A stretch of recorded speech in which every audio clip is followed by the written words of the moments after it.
بسم اللہ الرحمن الرحیم۔ شروع کرتی ہوں اللہ کے نام سے جو بڑا مہربان اور نہایت رحم کرنے والا ہے۔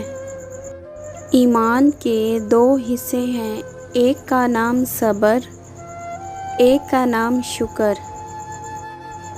اچھی تربیت گھروں سے ملتی ہے، اونچے اسکول صرف تعلیم دیتے ہیں۔ عاجزی اختیار کرنے والے کبھی نہیں شکست کھاتے۔ دنیا نے متکبروں کا ٹوٹ جانا ہمیشہ دیکھا ہے۔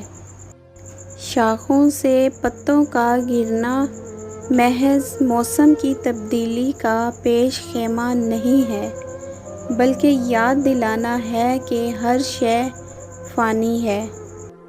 حضرت علی رضی اللہ تعالیٰ عنہ نے فرمایا، جب کبھی کسی ضرورت مند کی آواز تمہارے کانوں تک پہنچے تو اللہ کا شکر ادا کیا کرو، کیونکہ اللہ نے اپنے بندے کی مدد کے لیے تمہیں پسند کیا ہے، ورنہ وہ اکیلا ہی کافی ہے سب کے لیے۔ سبحان اللہ۔ دکھ یہ نہیں کہ اندھیروں سے صلح کر لی ہم نے، ملال اس کا ہے کہ اب صبح کی طلب بھی نہیں۔ جس کا ارادہ برا ہوتا ہے اس کا تیر خود اسی کی طرف پلٹتا ہے۔ انسان جس بات کو دل میں چھپانا چاہتا ہے وہ اس کی زبان کے بے ساختہ کلمات اور چہرے کے آثار سے نمایاں ہو جاتی ہے۔ امیر المومنین امام علی علیہ السلام نے فرمایا، یقین رکھو کہ انسانوں کی حساب فہمی سے اللہ کا حساب کہیں زیادہ سخت ہوگا۔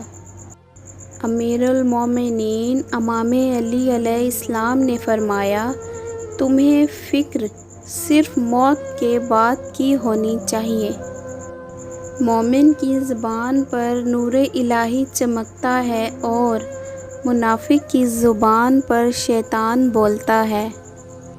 کتنی دلچسپ بات ہے نا، سمندروں کا مالک ایک آنسو پسند کرتا ہے۔ بد نصیبی غریب ہونا نہیں، بد نصیبی بے ایمان ہونا ہے۔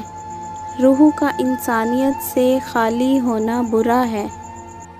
مرہم کے لالچ میں آ کر کسی کو اپنی دکھتی رگ کا پتہ دینا بھی بے وقوفی کے زمرے میں آتا ہے۔ آدھی زندگی گزار دی ہم نے پڑھتے پڑھتے، اور سیکھا کیا؟ ایک دوسرے کو نیچا دکھانا۔ کھانے میں کوئی زہر گھول دے تو اس کا علاج ہے، مگر کان میں کوئی زہر گھول دے تو اس کا علاج ممکن نہیں۔ اللہ کی مصلحتیں سمجھنے والوں کے دل کبھی ضدی نہیں ہوا کرتے۔